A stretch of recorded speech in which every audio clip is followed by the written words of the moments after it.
Good evening. Pleasure to be here with all of you.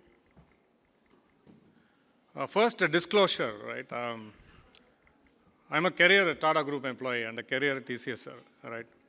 So the closest I've come to being called an entrepreneur is, I think, this podium thing here, right?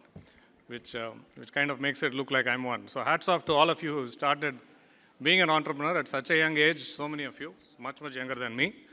And, it makes me feel terrific to be here with all of you.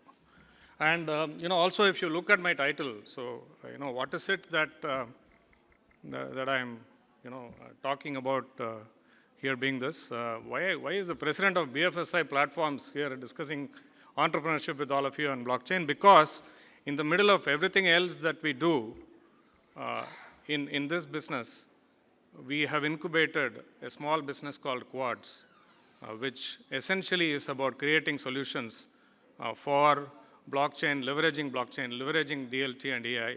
And it shows what a company like TCS can typically do in terms of creating, investing, and incubating such businesses. That's part of my responsibility. I have my colleagues here who help me run this business, which is why I'm here. Also, when you're in TCS and when you run this kind of, when you're an entrepreneur or intrapreneur in TCS, most important thing is you have to make money, right? I think a lot of you will know that TCS is one of the largest cash generating companies, not just in India, but in the world, right? So one big lesson that we have as TCS when we get into anything is you need to create businesses that within a period of 2 to 3 years, as we invest, we have to get to a point where we are giving returns, and in cases like this, returns which are better than what are typically TCS average margins. So maybe there is something that I can talk about in terms of what we do for the enterprise, which is powerful enough for you to take behind in terms of what is adoption out there and what is the way in which a lot of larger enterprises are actually embracing DLT, AI, and why that could mean some good money for a lot of us here in the room. A little bit of, a starting point. Blockchain is foundational in nature. It's something that I want to leave behind. I think in the earlier panel, people spoke about it. I'm taking some examples of foundational technology like Ethernet, 3G and 4G, right? Blockchain is foundational in nature, and foundational technologies take time to be truly absorbed. They take time to reach full potential. They need a lot of killer apps riding on them. Without the killer app, the technology itself cannot take off. And you need the economies of scale. All of this have to come together. If you look at a lot of what I've put there, right, the PCs, I think the famous quote from Watson is something a lot of us know. Over a period of 50 years, and now about 78 years, he was completely wrong. One of the geniuses of the earlier century was completely wrong. It took time though, right? If you look at 3G, how many of you here have used Blackberries? If BlackBerry had stayed there and iPhone had not come, I don't think we would have needed 4G. I am old enough to have used Blackberries. What was BlackBerry? An emailing device plus a few apps. 2.5G, and at best 3G was good enough for BlackBerry. But as the iPhone came and it became a complete world in which the power of what was a mainframe 30 years back is available in your hand with a phone, then the foundational technology takes off. So you need the apps. So blockchain is somewhere like that today, right? In my view, in our recent view, it's a foundational technology on top of which a lot of us have to be building the apps that will take it to a very different level. So what are these apps? That's where the challenge is in creating these apps and in taking these apps to traction. So if you take a typical business landscape today, right? Today's business is very strong on IT. A lot of our companies are incredibly large Indian companies, global companies.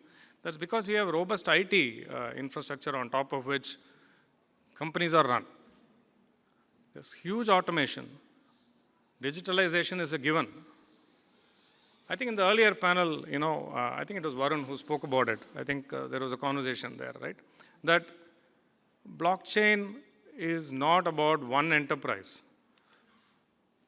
The challenges come when you start going beyond the walls of your enterprise. Today's inefficiencies are there the minute you go beyond the enterprise. It's not so much there in financial services. There too it is there. But it is lower in financial services where you have what is called STP in terms of straight-through processing. It is largely there because there the risk is too high. But in a lot of other industries, it is manual. Straight-through processing does not exist. Lots of inefficiencies. Complete lack of trust, which means you've got to verify everything, reconcile. So how do you do it? Lots of intermediation. Now this creates huge friction, right? This creates huge friction in terms, when I say friction, I don't mean friction between people. I'm talking about friction between computers, friction between organizations in terms of the smoothness of transaction flow. Friction takes away money. Friction equals loss. It needs to be taken out. And that's where blockchain has a role to play. Because blockchain inherently, and the fact that it is a distributed ledger, creates trust. Trust is the biggest problem when it comes to two organizations having smooth flow. You create trust, transparency, immediately your risk goes down. And when that is real time, time equals risk in a lot of businesses. Time equals loss. I think a lot of you will know what time means when it comes to cash flow. When the cash is not flowing and there is a drag, there's loss. Immutability means that you know that it is true. So when you put these things together, this is what blockchain can give to the large enterprise. And to many of you here who may not be a large enterprise, it is not about you embracing blockchain. It is about you creating the apps and the solutions that large enterprises can leverage in order to take out this friction. And by virtue of that, completely reimagine their businesses. I'll give a couple of examples so that what we are talking about is something that we in TCS have done, a couple of case studies, so that what we are talking about is not in the air, it is not in the future. I'm going to talk from here on a couple of case studies I will take to talk about what's happening today in live systems. Right? This is something that we've done for a Swiss pharma major, one of the largest companies in the world. If you look at what are the challenges that we had to tackle and what are the benefits, it goes without saying that by putting a blockchain leveraged ecosystem in the middle of a pharma major and their downstream ecosystem contractors, what is it that you can take out? Their vendors, their contractors. And like I spoke about, what are the benefits? Just the reduced wait time for payments alone is a benefit that is good enough to justify this entire program. The supply chain inefficiencies of the world are very well known now. So that alone. Elimination of disputes. Otherwise, you're just wasting time on a dispute. Until the dispute is resolved, money does not flow. And we are talking about one of the largest companies in the world. If I can take the name, it is Roche. And it's one of the largest companies in the world. And they have these inefficiencies. You can imagine the number of partners who are affected by that. And even those partners, in a lot of cases, the partners are billion-dollar companies. And even if you are a billion-dollar company, even for us as TCS, we are a multi-billion-dollar company, but we need the cash flow. We need cash. We attract on cash. So that's an example, a real example where we have leveraged our quad solution to create this. If I take one more. Now, this is a bank guarantee ecosystem that we've created in Israel. Very different line of business. Again, it's not a core banking kind of system. We do a lot of core systems. But these are peripheral systems, but these have an ecosystem play. It is not just about the bank. It is about the bank and their partners. And what is it that you can do to take out inefficiencies in the system? Israel is one of the most innovative markets in the world. I think a lot of us know that. They are able to imagine a future in which you have these ecosystems, not a future, a present, in which something like this runs. It's real time bank guarantees. Otherwise, bank guarantees are like bank guarantees, letters of credit are a mess. I think we all know that. And then how is it that you ensure that it is immutable? How is there a single source of truth? How do you ensure compliance? Now, all of this, if you can just imagine, there are about 18 different organizations who are getting integrated into it with one large bank. By the time we are finished with this project, more than 50% of the bank guarantees in Israel will be on our platform. Huge efficiency. What it can do to the entire ecosystem in terms of risk management. So that's the kind of solutions that we are talking about in the enterprise. Very powerful. There's nothing trivial about this. These are all critical, mission-critical systems. So I thought I'll just take a couple of examples to say why, what we are talking about and why we are betting on some of this being very critical to the future of all kinds of enterprises. We have 2,000 odd customers. If 25% of them embrace any of this, we have a very large business to run. But none of this can happen if blockchain continues to be where it is today. I spoke about 4G. I think if we go somewhere where we don't have 3G, right, I think all of us know what happens. None of our maps work. Our car systems will not work. Half of what we take for granted will not work the minute our phones say that they are not having data. So advancement is needed. And these advancements come as a combination of pull and push, and it's happening in blockchain today. Performance improvements are a given. The performance improvements that take place today in technology take place at a fraction of the time that it took a generation back.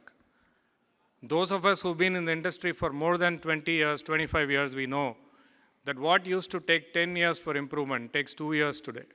It doesn't take 2 months, right? We are not in the ChatGPT threads kind of counting number of users world. But in the real world of performance improvement, it still takes place at a fraction of the time. Security is improved. Green is a big factor. I think everybody thinks that if you use blockchain, you are doing something wrong for the world and there's a carbon problem. Not really true. That's only true if you're doing crypto mining. But even otherwise, blockchain is a little bit more power intensive than most other database technologies, and it is hence important to continuously improve that aspect. Then, of course, when blockchain becomes a data store, and there's lots of data in it, it's in today's world, it is imperative that you also put a layer of AI on top of it to be able to leverage the power of that data. And that is something that we are continuously looking at. And that's what I refer to as AI++ there. We've been talking about a combination of blockchain and AI for the last 4 years. The first time we spoke about blockchain and AI coming together was along with research with MIT, and we had a big showcase of that once on what these two can do together. But that was predictive AI. What more can happen in a world where there is generative AI needs to be explored, but that just as a combination of blockchain and AI on predictive AI is already very powerful today. So these are some advancements which means that they will bring down the wall of resistance for wider adoption of blockchain, bring down the cost of adoption of blockchain, and that again is important for us to be able to move forward in terms of wider adoption. And then of course you need the right solutions. I think people were talking about use cases. When you're talking to serious business, it's not just about the use cases. You need to be able to work with the enterprises to create the right business case. The business case matters much, much more than the use case. The use case is for designers, for analysts. The CFO wants to see the business case. Does it stack up? In a lot of these cases, it does. I'm sure a lot of us are going to be in a world in which most securities will one day be tokenized. It's a no-brainer. There is, just like it is all electronic today, one day it will all be tokenized because it will drive liquidity. There are 10 different things that tokenized securities will drive in capital markets globally. But what you will see here, I just want to leave one key message on this slide. There are a lot of things, a lot of these solutions we are creating today. But most of these solutions are in intersections between what we see as businesses today. Most businesses are segregated by industry lines, banking and financial services, insurance, manufacturing, within that automobiles. But what we are talking about, a lot of the power of blockchain will be driven by the ability to create solutions in intersections between industries, which makes it more complicated to create business cases and to sell it. You probably have to go to the C-suite to sell it, because it's a C-suite that cuts across different business lines in any organization. Having said that, that's where a lot of the power of DLT is. I thought I'll take one last case study closer home, because we are ahead in a number of cases when it comes to financial markets in India. I think we are strongly underrated when it comes to financial markets. The US goes T+1 next year. We went T+1 long back. We are capable of driving huge innovation in our capital markets with incredibly high volumes.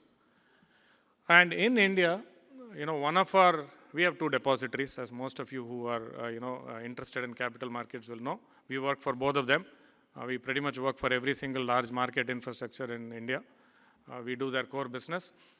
The one example that I'm taking here, this complete system runs live on blockchain today in Mumbai. It's DLT driven.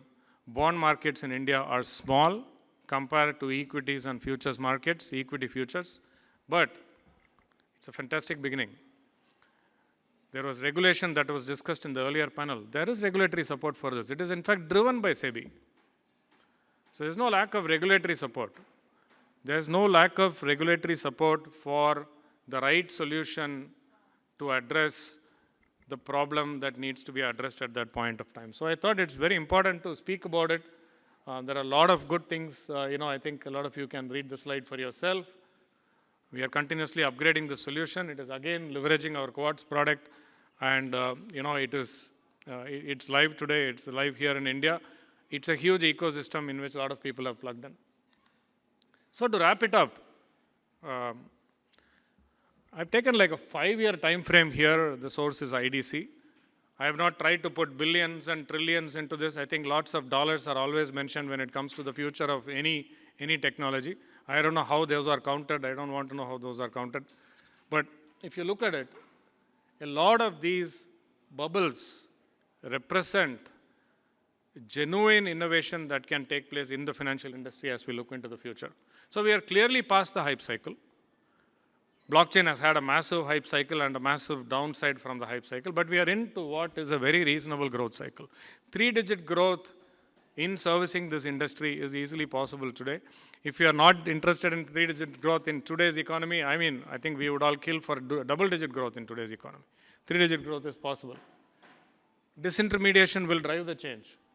There is regulatory support. I spoke about SEBI. Central banks are driving CBDCs all over the world. There is regulatory support for solutions that can only be done with blockchain, which means that the opportunity is there.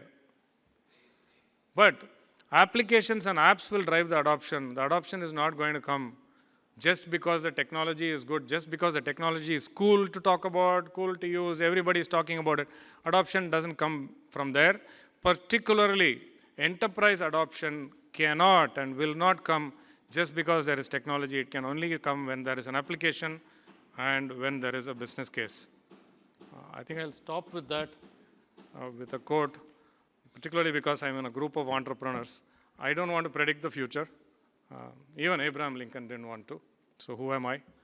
But I just want to leave with the thing that, there is an opportunity for a lot of us here to create a very different future, completely reimagine it, create a future that will be different because the technology is already good enough for it. Thank you.